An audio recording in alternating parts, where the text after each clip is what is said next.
Now here in this example, we need to use a proportional feedback controller to reduce the steady state error of the system to less than 2%. What is a proportional feedback controller? Basically, we have the system, the transfer function, GP in this case. Here's the output. I'll put it in a feedback loop. Use a constant K.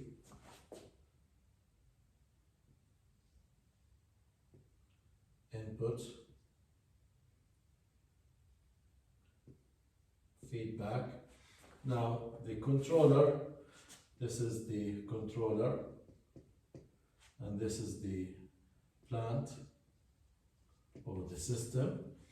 The controller output is proportional to the error in the system. So this is a proportional feedback controller. Now we need to use this, find the value of K so that the steady state error is less than 2%. First, the system itself has an open loop. The steady state error, open loop,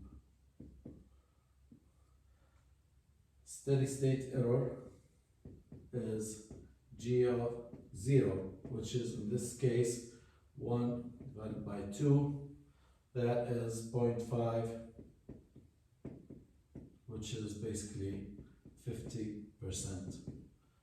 That's why I need to use a feedback system to reduce this error. Now, the closed loop steady state error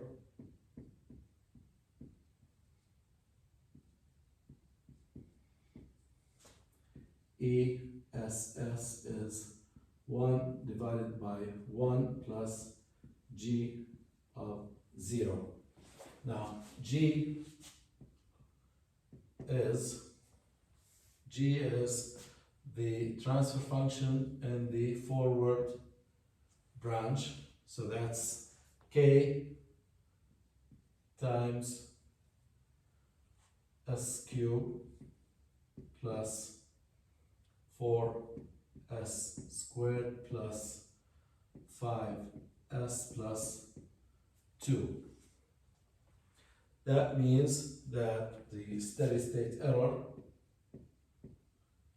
is 1 divided by 1 plus G of 0, substitute S0 in this transfer function, you'll end up with K over 2. This has to be less than 2% or 0.02.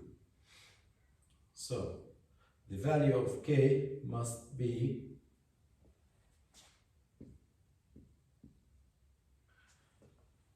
for us to have error less than 0.02, K must be greater than 98. So if I substitute K equals 98 in here as a proportional controller, the steady state error will be less than 2%, or will it? Now, when I use 98, would the system still be stable or unstable? So I'm gonna use the Routh Hurwitz criteria to determine what value of K leads to stable response and what value leads to unstable response. First, to inspect the stability of the complete system, I will reduce this system to a single transfer function and find the roots of this, of the characteristic equation of this transfer function, which are basically called the poles of the closed loop transfer function. Ts is G over 1 plus GH. This is the formula for the reduction of feedback systems. So in this case, G is K divided by SQ plus 4S squared plus 5S plus 2 divided by 1 plus K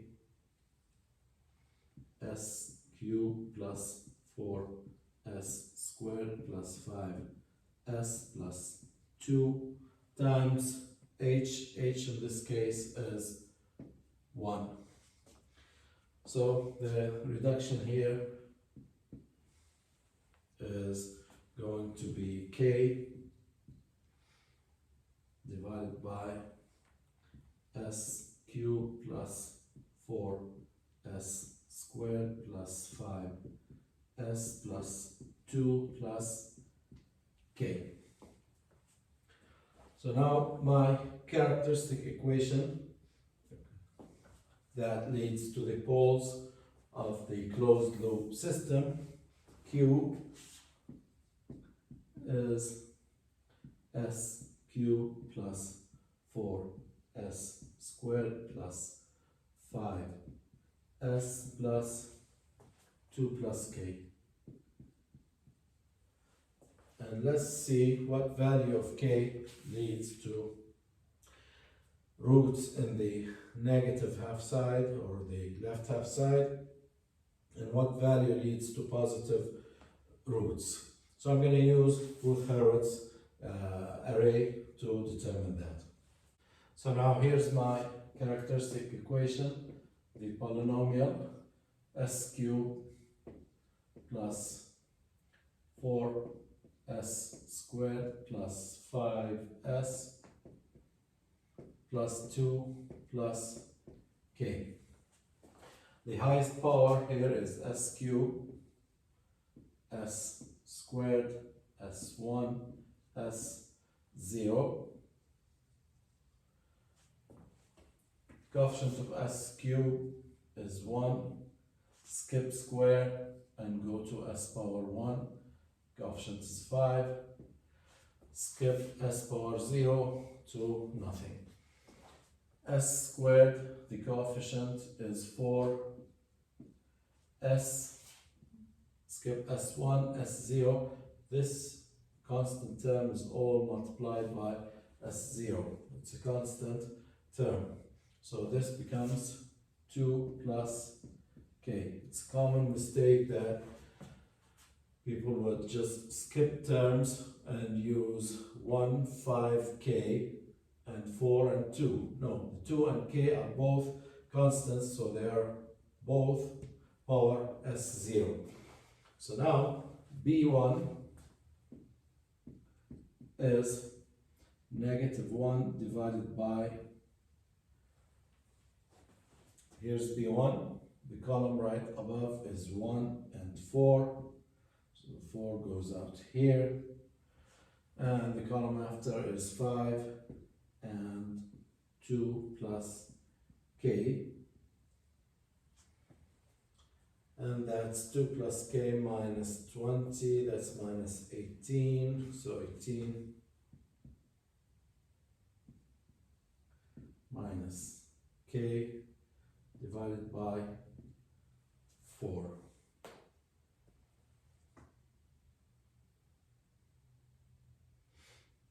So 18 minus K divided by 4. B2 is 0. C1 is negative 1 divided by 4. And 18 minus K divided by 4.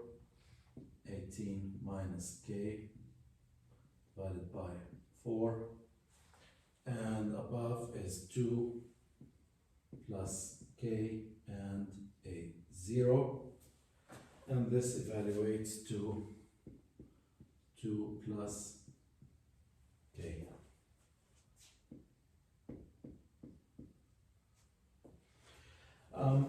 I want you to notice something from this example and the examples, the previous examples.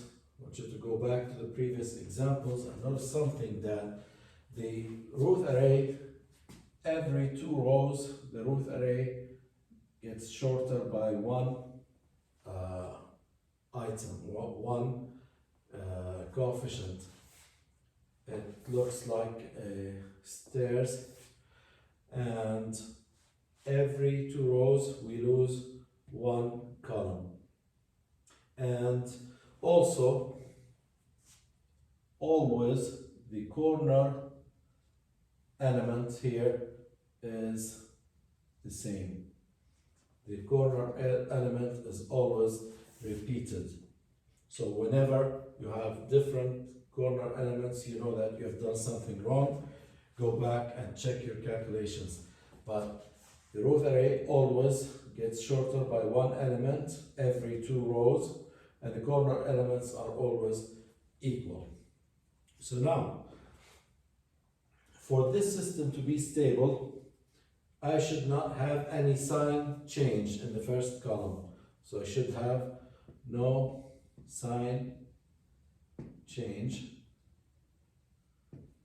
in the first column, so that all the roots are in the left half plane, all the roots are stable roots. So now I know that the first sign is positive, so the 18 minus k divided by 4, this must be positive, so this must be greater than 0, so that I don't have a sign change. And also I should have this as greater than 0, so that the sign remains positive for both elements. So if 18 minus k divided by 4 is greater than 0, that means that k must be less than 18. And if 2 plus k is greater than 0, then k must be greater than negative 2. So that means that k must be greater than negative 2 and less than 18. This is the domain of stable value of k. K cannot be greater than 18, cannot be less than negative 2. But for steady state error of 2%, I needed a k value of 98, which means that the system becomes unstable if I use this value of k, 98. So that means I really cannot use a proportional feedback controller for this system to achieve the required 2% error. That's verified by the range of stable k using the Routh Hurwitz array. So that means I can either accept a slightly higher steady state error by selecting a k value, large k value but less than 18, say select a value of 10, and that will lead to a steady state error in the range of 17–18% or so. Or then you have to think of a different feedback control strategy, probably proportional derivative or any other controllers that we will talk about later on.